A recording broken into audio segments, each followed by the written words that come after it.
Hi friends, welcome to cooking at Mayflower. ഇന്നത്തെ നമ്മുടെ recipe വളരെ ഹെൽത്തിയായ മുരിങ്ങയില കൊണ്ടുള്ള ഒരു അടിപൊളി ദോശയാണ്. കൂടെ രുചികരമായ ഒരു കോക്കനട്ട് ചട്നിയും ഞാൻ ഉണ്ടാക്കിയിട്ടുണ്ട്. ഇനി ദോശ ഉണ്ടാക്കുന്ന വിധം നോക്കാം. മുരിങ്ങയില, ഇത് ഫ്രഷ് മുരിങ്ങയില എൻ്റെ വീടിൻ്റെ അടുത്ത വീട്ടിൽ നിന്ന് കിട്ടിയതാണ്. നമുക്കറിയാം മുരിങ്ങയിലയിൽ വളരെയധികം vitamin A, C, iron, phosphorus എന്നിവയെല്ലാം അടങ്ങിയിട്ടുണ്ട്. ഈ മുരിങ്ങയില പഠിക്കുന്ന കുട്ടികൾക്ക് ബുദ്ധിശക്തിക്കും ഓർമ്മശക്തിക്കും എല്ലാം വളരെ നല്ലതാണ്. ബ്ലഡ് പ്രഷർ, കൊളസ്ട്രോൾ, ഷുഗർ ലെവലെല്ലാം കൺട്രോൾ ചെയ്യാൻ വളരെ നല്ലതാണ്. മുരിങ്ങയില ദോശയാക്കി കൊടുത്തു കഴിഞ്ഞാൽ കുട്ടികൾക്ക് കഴിക്കാനും ബുദ്ധിമുട്ടുണ്ടാകില്ല. ഇനി മുരിങ്ങയില എല്ലാം ഇതുപോലെ അതിൻ്റെ തണ്ടിൽ നിന്ന് നമുക്ക് അടർത്തിയെടുക്കാം.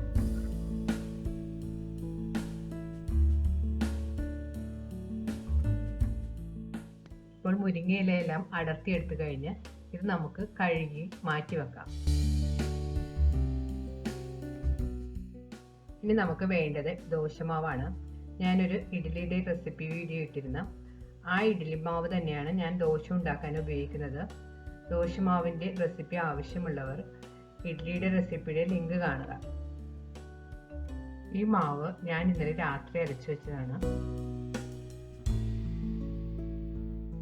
ഇതിൽ നിന്ന് നമുക്കൊരു 2-3 കപ്പ് മാവ് വേറൊരു പാത്രത്തിലേക്ക് മാറ്റാം.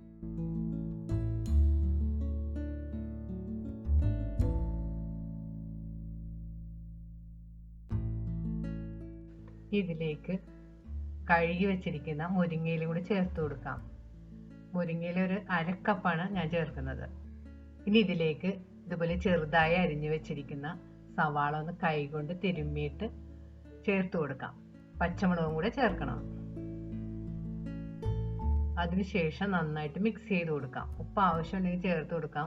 ഞാൻ ഉപ്പ് ചേർത്ത് വെച്ചിരിക്കുന്ന മാവായതുകൊണ്ട് പിന്നെ ഉപ്പ് ചേർക്കുന്നില്ല. ദോശക്കുള്ള മാവ് റെഡിയാക്കിയിട്ടുണ്ട്. ഇത് മാറ്റി വെക്കാം. ഇനി നമുക്ക് ചട്നി ഉണ്ടാക്കാൻ തുടങ്ങാം.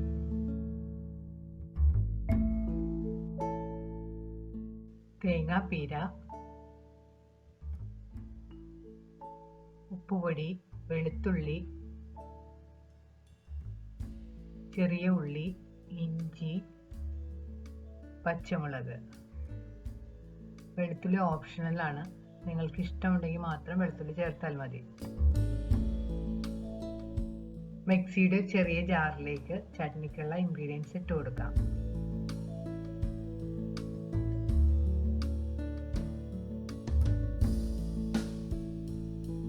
ഇതിലേക്ക് 1/4 കപ്പ് വെള്ളവും കൂടി ഒഴിച്ച് നന്നായിട്ട് അരച്ചെടുക്കണം.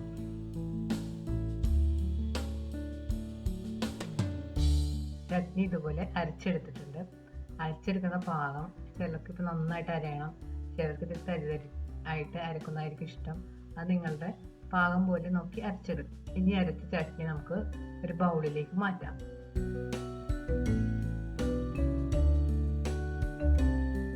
കൂടുതൽ തിക്കാണെന്ന് തോന്നിയാൽ കുറച്ച് വെള്ളവും കൂടി ഒഴിച്ചു കൊടുക്കാം.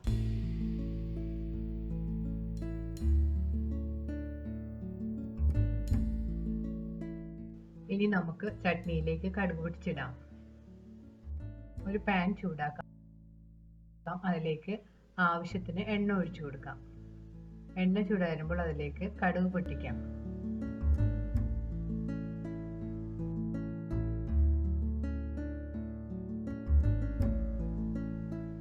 കടുക് പൊട്ടിക്കഴിഞ്ഞ് ഉഴുന്നും കറിവേപ്പിലയും ചുവന്ന മുളകും മൂപ്പിക്കാം.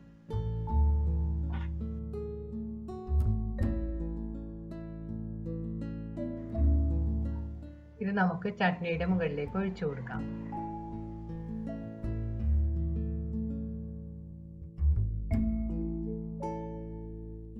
ഇപ്പോൾ നമ്മുടെ തേങ്ങാ ചട്നി റെഡി ആയി കഴിഞ്ഞ് ഇനി നമുക്ക് ദോശ ഉണ്ടാക്കാൻ തുടങ്ങാം.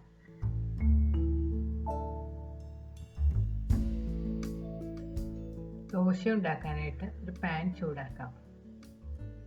നിങ്ങളുടെ കയ്യിൽ നോൺ സ്റ്റിക്കിൻ്റെ പാനാണെങ്കിൽ നോൺ സ്റ്റിക്ക് പാൻ ചൂടാക്കാം, അല്ലെങ്കിൽ ഇതേപോലെ അയണിൻ്റെ തവയാണെങ്കിൽ അത് ചൂടാക്കാം. ഞാനിവിടെ അയൺ തവയാണ് ഉപയോഗിച്ചിരിക്കുന്നത്. ഇതുപോലുള്ള ഇരുമ്പിൻ്റെ തവ ഉപയോഗിക്കുമ്പോഴത്തേക്കും ദോശ വിട്ട് വരാൻ ഇത്തിരി ബുദ്ധിമുട്ടുണ്ടാവും. അതിന് പെട്ടെന്ന് വിട്ടുവരാൻ വേണ്ടി ഒരു ടിപ്പ് ഞാൻ പറഞ്ഞു തരാം. ഒരു സവാള ഇതുപോലെ രണ്ടായിട്ട് മുറിച്ചെടുക്കണം.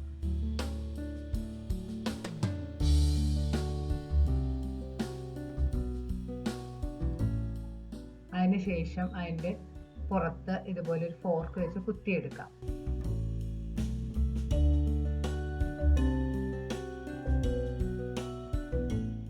ഈ സവാളയുടെ ഉൾഭാഗം എണ്ണയിൽ മുക്കിയിട്ട് ഈ തവയിൽ നന്നായിട്ട് പുരട്ടി കൊടുത്തിട്ടുണ്ടെങ്കിൽ ദോശ പെട്ടെന്ന് വിട്ടുപോരും. ഇപ്പൊ ദോശത്തവ ചൂടായി വന്നിട്ടുണ്ട്. കുറച്ച് എണ്ണ നമുക്ക് എടുക്കാം. എന്നിട്ട് ആ സവാള മുക്കിയിട്ട് തവയിൽ നന്നായിട്ട് പുരട്ടി കൊടുക്കാം.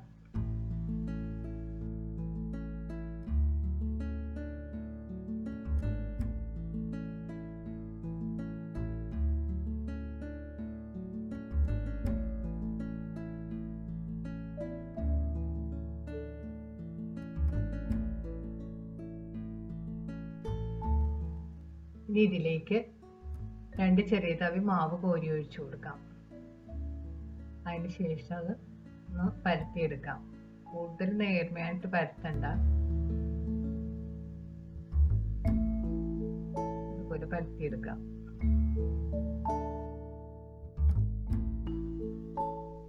ഇനി ചെറിയ ചൂടിൽ 1 മിനിറ്റ് ഒന്ന് മൂടി വെക്കാം.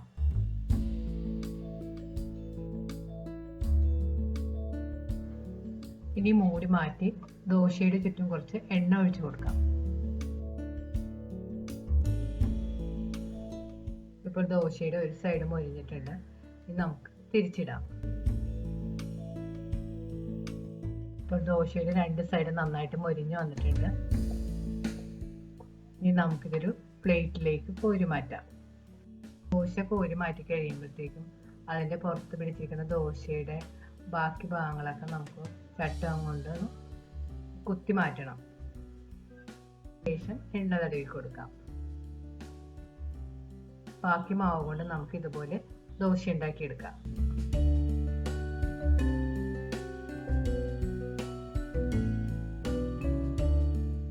ഇപ്പോൾ വളരെ രുചികരവും ഹെൽത്തിയുമായ മുരിങ്ങയില ദോശ റെഡി ആയിട്ടുണ്ട്. ഇത് ചൂടോടുകൂടെ ചട്നിയുടെ കൂടെ കഴിക്കാവുന്നതാണ്. ഇത് കുട്ടികൾക്കും മുതിർന്നവർക്കൊക്കെ വളരെ ഹെൽത്തി ആയിട്ടുള്ളൊരു ദോശയാണ്. നിങ്ങൾ ഉണ്ടാക്കി നോക്കുക. തീർച്ചയായും നിങ്ങൾക്കും ഇഷ്ടപ്പെടും. ഈ ദോശയും ചട്നിയും നിങ്ങൾ ഉണ്ടാക്കി നോക്കുക. ഈ വീഡിയോ ഇഷ്ടപ്പെടുകയാണെങ്കിൽ ലൈക്കും ഷെയറും കമൻറ്റും ഒപ്പം സബ്സ്ക്രൈബ് ചെയ്യാനും മറക്കരുത്. Thank you.